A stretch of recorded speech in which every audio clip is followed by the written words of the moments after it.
morning. I'm Mayor Tommy Roberts. Welcome back to the Mayor's Table. My guest again this morning is City Manager Rob Mays. Rob, good to have you again. Thank you, Mr. Mayor.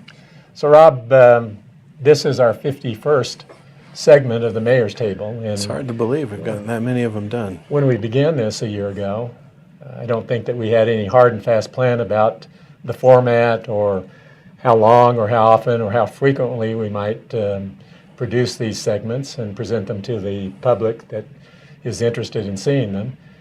But it turned out that we've published one each and every Monday of the year since we began. Yeah. And we'll talk a little bit more about our plans for next year toward the end of this segment. But I just wanted to take this opportunity to thank you for your efforts and your involvement. And I think it's added a great deal to the quality of the production to have your expertise presenting some of the topics and the issues and discussing projects that we have underway. I think particularly the viewers have enjoyed and appreciate the insight that you have on the fiscal status of the city, and of course that is the topic that takes most of your effort and most of mine as well.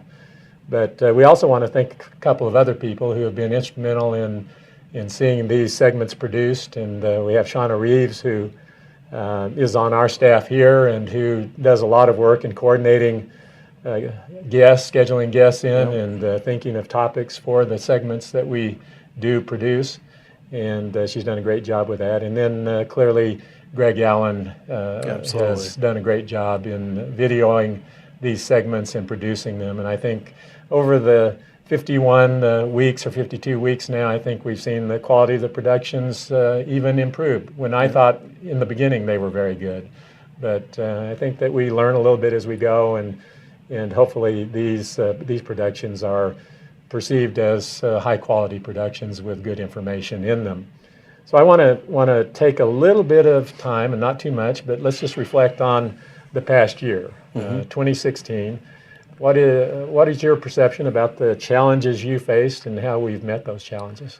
Well, I guess if I had to characterize the year, I'd say it's a year that we had a lot of significant accomplishments and advancing of the city, but yet our efforts were really dominated by managing the financial challenges, not unlike our whole state and virtually every community and government that people are reading about. We've had significant financial challenges, but in spite of that, have managed to get some great things done on behalf of our citizens through infrastructure investment. We've continued to invest in street paving and water line construction, sewer line construction, electric line replacements, and substations. And so in spite of the challenges, we've continued to invest in our future from an infrastructure standpoint as well as a quality of life.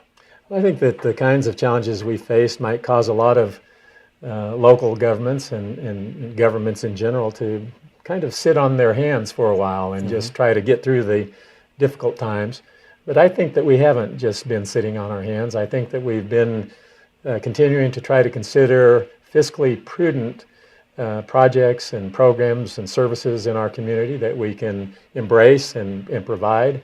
And I think we've had some success in doing that. And a couple of those items are the expansion, renovation of our Civic Center, which will be taking on some additional steam here after the first of the year. We've talked about our energy efficiency program that will result in the improvement of energy efficiencies at several of our buildings, and we're doing that in a fiscally prudent way. We're talking about doing a significant improvement at the site of Brookside Park, which we think could be accomplished in a fiscally prudent manner. What else do you see along those lines? Well, those three are certainly the biggies. Another one that we've looked at is possibly building a miniature golf course, and we've tried to focus efforts on probably two areas. One where revenue sources that really can't be spent any other way could be identified. So since we haven't had regular general fund tax revenues, haven't been flourishing, it's been challenging just to maintain the services we've had. We focused on some other revenue sources that could only be used for that. Obviously, the Civic Center being the main one, taking that $2.50 per night surcharge and leveraging that into about $11-12 million of upgrades to that civic center that needed to be done anyway. So there was no reason to not move ahead, and we're certainly not rolling up our sidewalks and dying as a community just because we're in these challenges. Our best days are ahead, and we're looking forward to them. Infrastructure, that I mentioned, is another one. Through good planning and good fiscal responsibility, we have funds that are dedicated towards those sources so that we aren't tempted to divert money away from infrastructure. We've got to have paved roads. We've got to have water lines that work, and water treatment plant and sewer treatment plant. We've got to have those things to be a vibrant community that's safe. So we've invested those funds, and they're there. They've got to be spent that way. You mentioned the energy efficiency. That's one that, we don't want to really use the word no-brainer very often because there's always, but that is about as close as you can get. We're doing about $5.6 million of upgrades on infrastructure within our buildings focused on energy efficiency. But these are upgrades in many cases that we have to do anyway. We have failing heating and ventilation. We have buildings that are out of code that we had to spend this money. And we found a way to actually take the actually guaranteed savings from changing out that infrastructure, leveraging that to bond it, to make the improvements now. And then in addition to that, we went out and found essentially what's going to amount to almost $1 million of positive net cash flow on those projects via having financed that through a special federal program. So again, I recognize that's taxpayer money, but that was money that the federal government had already designated. Our choices were take it or not take it, so why shouldn't the citizens of Farmington benefit from that? So there's $1 million benefit over 15 years from that program. And looking back at 2016, I think that we both can feel that strong effort has been made to keep our community viable in a lot of different ways, and I think I'm proud of that, and I know you are as well. So I wouldn't want our citizens to not understand that we really have faced some challenges, because we're reading almost every day about challenges at our state level, at other communities in the area, our local college. We are facing about a $7 million deficit in our revenues. We've managed that through prudence, and we've tightened our belt. We've cut about 5% of our budget in terms of expenditures. We've definitely have a reduction in workforce. We've frozen many positions. We haven't had to lay anyone off, but we have many vacancies, and we've cut out many capital projects and lots of things we're deferring a lot of things that need to be done. So we're facing the same thing that our state and our other agencies are, and we've managed that through probably about a 7% reduction in our budget. The challenges that we'll face in 2017 then will be very similar to what we faced in 2016, and in reality what we faced for the last 7 or 8 years. Yeah. We've had ups and downs in revenue flow during that time, but if we look at where we are today to where we were in 2010, it's about the same or a bit worse in terms of revenue flow. We actually have less revenue today, tax revenue today, than we did in 2009. So. Right. So we know those challenges. I think one of the most imminent challenges we'll face as we turn into 2017 will be the upcoming legislative session, which will be a 60-day session. And we've learned recently that the state had probably overprojected revenue even for the fiscal year that we're currently in. And I think they've calculated that they've overprojected revenue at about $70 million. So there's going to be some work to try to find that amount of money to balance the state budget. And then for the next fiscal year, they're looking at another $300 to $400 million shortfall in revenue. So it's going to be challenging for local governments, county governments, and city governments. And we are going to have to be very much on the ball in monitoring that legislative process, because we know historically that sometimes local governments can be looked at as a source of revenue to balance state budgets. Well, unfortunately, that has been the policy of our state legislature. They have turned to the cities and the counties by taking away the hold harmless revenues that were designed to make cities and counties whole.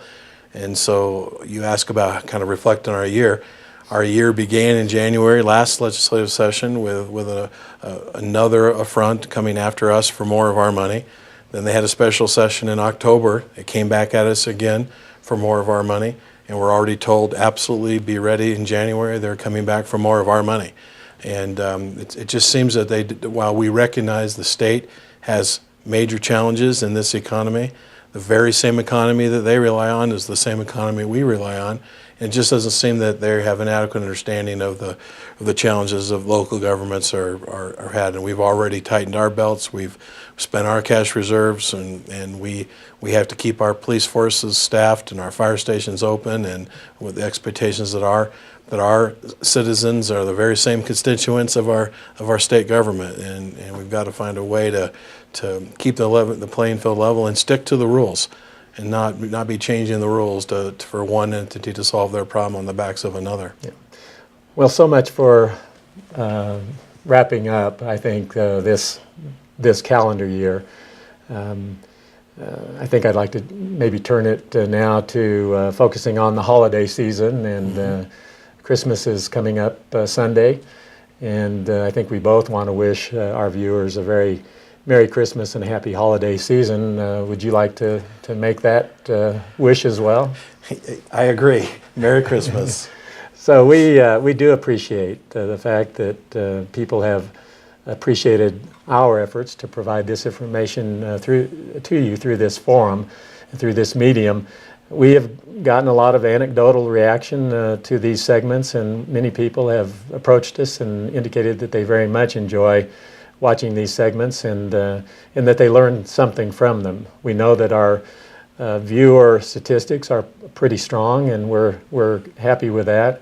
And because we do have some fairly strong data to support our continuing this form of disseminating information, we intend to continue to do that at least through the first half of next year, and then we'll constantly be reviewing where we are and determining how to best proceed. But again, we want to thank you all for being loyal viewers, and we do hope that you get something positive out of these information sessions. In the context of what we plan to do, we're going to take a break for about a month, and we won't be putting out any segments until, again, on Monday, January 16th.